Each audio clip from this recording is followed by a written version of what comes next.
For 2 mornings in a row, I've turned on the TV looking for news, but instead of talk about the economy, or the trade deal, or the terrorist attack, or really anything that affects anybody's daily life, it's been non-stop live feeds of impeachment circusry, with ever more difficult hoops for Democrats to juggle in their effort to disguise the obvious truth. They don't have a case for any serious crime. They hardly even have a case for an ethical breach, but they've overplayed their hand, and their only way to get out of this game is to bluff. And so Tuesday morning, they went all in. I guess Wonka gave this particular Oompa Loompa the day off to announce 2 formal charges against the president: abuse of power and obstruction of Congress. Oompa Loompa Doompa-dee-doo. The first article is for abuse of power. This gives rise to the second article of impeachment, for obstruction of Congress. You'll notice that bribery, yesterday's preferred buzzword, has poof, just disappeared. What makes this a case of bribery? Quid pro quo, bribery. Bribery, and that is in the Constitution. It polled well with the focus group, no doubt, but apparently it didn't poll well with the evidence. And of course, they warmed up the crowd with their usual projected hypocrisy and bunk talking points, reminding us all how solemn and reluctant they are. On this solemn day, This solemn step today. It is an extraordinary remedy and one that I've been reluctant to recommend. Yeah, Maxine Waters was smirking solemnly and reluctantly the whole press conference. What a sad day. They suddenly and conveniently discover their reverence for the philosophy of the Founding Fathers. He endangers the Constitution. He endangers our democracy. Our duty, first and foremost, is to protect the Constitution. We will defend the Constitution, and that our oath means something to us. Yeah, great. Now do speech, guns, states' rights, and the rest of the Constitution. I'll wait, and we'll see who becomes a skeleton first. Adam Schiff accused the president of seeking foreign help to indulge conspiracy theories. President Trump solicited a foreign nation, Ukraine, to publicly announce investigations into his opponent and a baseless conspiracy theory promoted by Russia. The president's lawyer was back in Ukraine seeking to revive the same debunked conspiracy theory. Says the guy who maintained for months or years that he'd seen evidence of Trump collusion with Russia leading up to and even after the contrary conclusions of the Mueller report were published. Says the guy who happily received what he thought was Russian intel on Trump nudes. What's the nature of the compromise? There were pictures of naked Trump. Okay.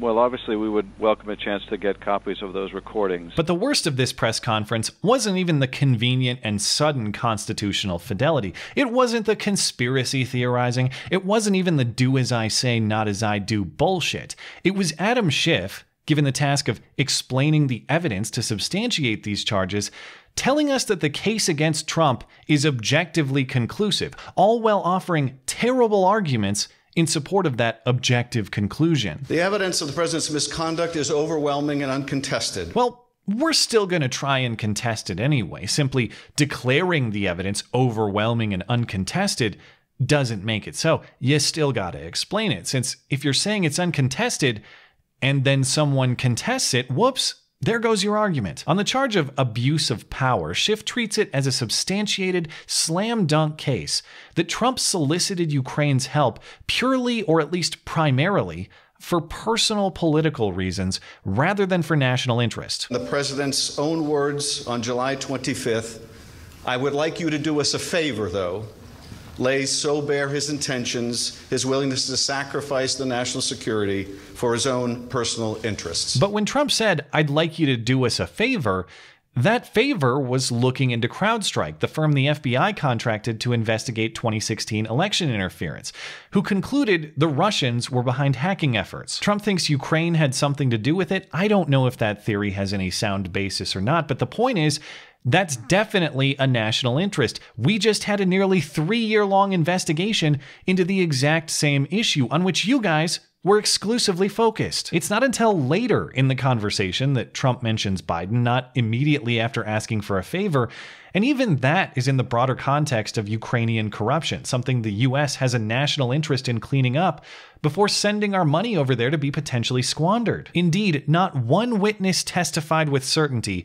that the president acted with personal political motives. The closest thing we have is one guy who presumed that was the case. It became your clear understanding that the military assistance was also being withheld pending Zelensky announcing these investigations, correct? That was my presumption, my personal presumption based on the facts at the time. Nothing was moving. Is this kind of a 2 + 2 = 4 conclusion that you reached? Pretty much. And a presumption is highly contestable evidence, actually. Arguably, not even evidence at all. When all we have is presumption, we presume innocence. We don't convict. Schiff's second piece is supposed obstruction of Congress, and this is where his case goes from shaky to total collapse. He says that Trump's alleged obstruction is unprecedented, a first of its kind. The evidence is every bit as strong that President Trump has obstructed Congress fully, without precedent, and without basis in law. Yeah, except that it isn't. What he's talking about is the Trump administration's refusal to comply with congressional subpoenas for testimony. But this has happened in the past 3 times in American history, in fact, with Jefferson, Nixon, and Clinton. Jefferson refused to leave D.C. to testify in the treason trial of Vice President Aaron Burr. Clinton was subpoenaed to testify pursuant to the Lewinsky investigation, which he resisted. Eventually, he struck a deal to testify voluntarily, and the subpoena was withdrawn. Nixon, of course, refused to turn over the Watergate tapes until the Supreme Court forced him to do it. And that's the point. The courts are there to resolve the issue. The Supreme Court has never ruled broadly on the question of whether the executive branch must comply with the legislative branch's subpoena power. That is not at all legally clear. This is a constitutional dispute between the two branches, which means it's up to the courts to resolve the question. It's not obstruction until the courts say that it is. Until then, it's just one branch sticking up for its power against another. But Adam Schiff says any approach other than impeachment gives this president and any future president free rein and unaccountable power. If allowed to stand, it would decimate Congress's ability to conduct oversight of this president or any other in the future, leaving this president and those who follow to be free to be as corrupt, malfeasant, or incompetent as they would like, with no prospect of discovery or accountability. No, that is the role that the courts will play, as they have in the past, as they should in this case, and as they will continue to in the future. That's why Nixon lost, ultimately. And if you have the evidence and the constitutional authority, Trump will lose too, just like Nixon did. There is a process for you, and precedent, actually, not some fatal loophole in uncharted territory. Which finally brings us to Schiff's worst argument, a total cell phone, because he's backed into a corner and he has to explain why actually he can't use that proper prescribed process, and he has no option but for a glimmer of momentary honesty. He admits, at least tacitly, this isn't about constitutional fidelity. This isn't about the rule of law. This isn't about anything but rejection of the 2016 election and preventing the president's re-election next fall. Now, some would argue, why don't you just wait?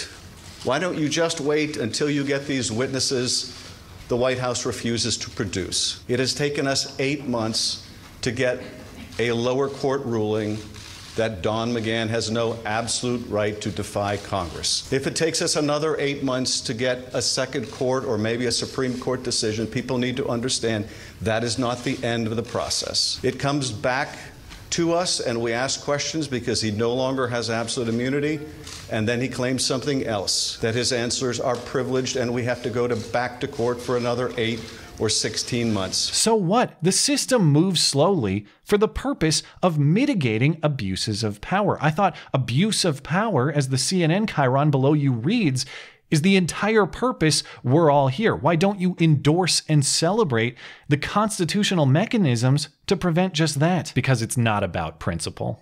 It's just about winning. Or perhaps a total inability to. The argument, why don't you just wait, amounts to this. Why don't you just let him cheat in one more election? Why not let him cheat just one more time? Why not let him have foreign help just one more time? And there it is. The president cheated. No, he didn't. Page 2 of your precious and constantly hyped before trashed and now resurrected with intermittent convenience Mueller report reads unequivocally, quote, "The investigation did not establish that the Trump campaign coordinated with the Russian government in its election interference activities." And there's no establishment that Russian interference influenced a single vote, let alone actually altered votes through hacking or other direct means. Show me the massive voting bloc who had their minds changed by Russian Facebook memes. Again, I'll wait. He cheated in the past. No, he didn't. He'll cheat again in the future. We don't know that. All we're talking about now is conspiracy theory and pre-crime, neither of which qualify as high crimes and misdemeanors in the mind of anybody remotely objective or reasonable, which is why your numbers are bleeding out. And all of this as a disguise for a stunt no American should ever support, removing ultimate election decision-making power from you and me and our respective states and handing it over to the tyranny of Washington. Pick your hypocrisy and your dishonesty from Tuesday. There's probably none greater than this betrayal of election integrity from those otherwise obnoxiously flapping and squawking their support for it. The same people who slammed Trump for refusing to say he'd automatically accept the 2016 election results haven't accepted the results of that election for a single minute in over 3 years. That's horrifying. Every time Donald thinks things are not going in his direction, he claims whatever it is rigged against him. It's a disqualifying moment. It's a moment of clear and present danger to our constitutional order. And there's no reason to believe they'll accept the results this time either. This effort will flop. There's probably enough time on the clock before November for them to try a third sham investigation. They lose the presidency again and then triple down with ever less believable excuses and insistence that it's actually them upholding our Constitution and our rule of law. It's going to be a hell of a show, no doubt. So grab a lawn chair and a tall lemonade and an unspecified constitutionally protected self-defense mechanism because, hey, after all, this is all about what our founding fathers intended. Thanks as always for listening and for supporting this channel always. Appreciate that thoughtful discussion down below and especially over on Twitter. That is at ML Christiansen. You're always welcome to coming out and chatting my live streams. Those are linked down in the description. Looking forward to it. Goodbye.